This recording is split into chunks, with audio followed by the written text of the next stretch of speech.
Assalamualaikum warahmatullahi wabarakatuh. Saya Samaika akan menjelaskan tentang rancangan penelitian saya.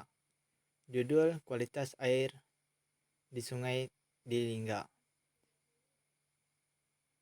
Pendahuluan.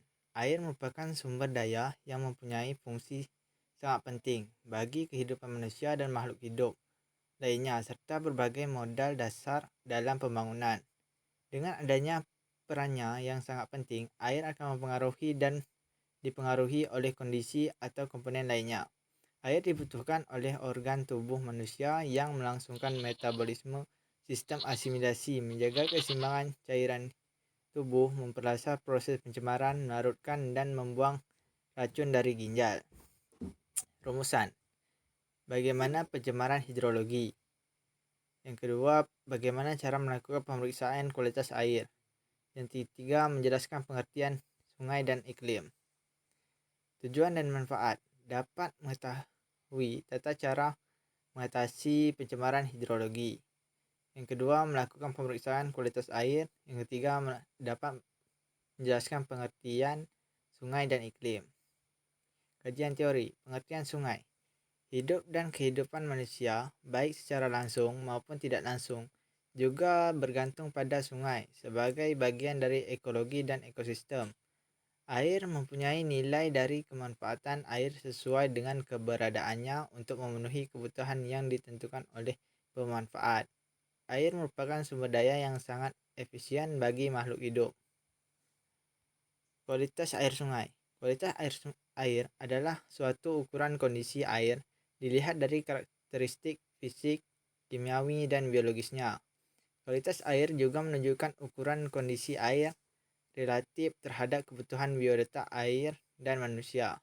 Kualitas air seringkali menjadi ukuran standar beberapa kondisi kesehatan ekosistem air dan kesehatan manusia terhadap air minum.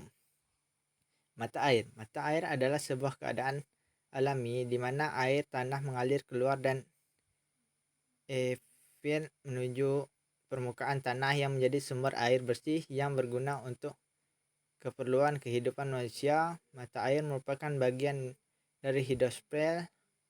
Mata air dapat terjadi karena air permukaan meresap ke dalam tanah dan menjadi air tanah.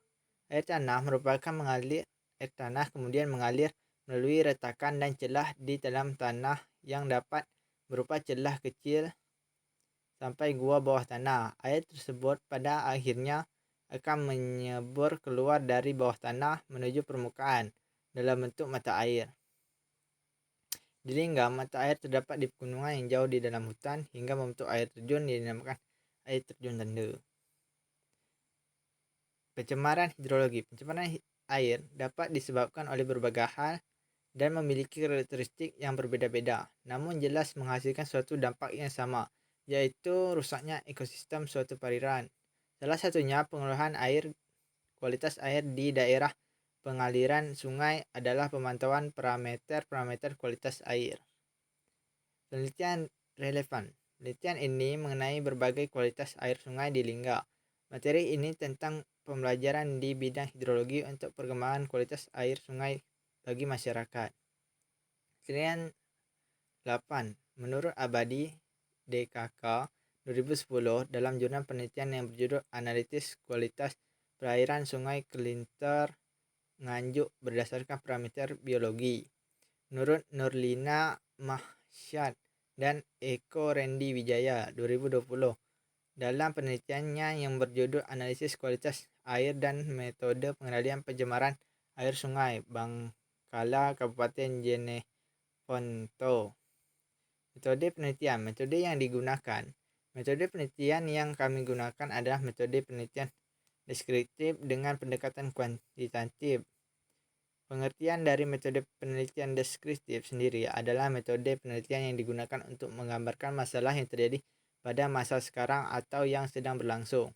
Tujuannya tak lain untuk mendeskripsikan apa yang terjadi sebagaimana mestinya pada saat penelitian dilakukan. Adapun pendekatan secara kualitatif menitik beratkan pada cara pencatatan dan penganalisis data ekstrak yang diperoleh dari metode deskriptif dengan untuk dilakukan penghitungan statistik Metode lain yang kami gunakan adalah wawancara. Wawancara merupakan percakapan antara dua orang atau lebih yang berlangsung antara narasumber dan pewawancara. Tujuan dari wawancara ini adalah mendapatkan informasi dari sumber yang terpercaya, jadi air sungai.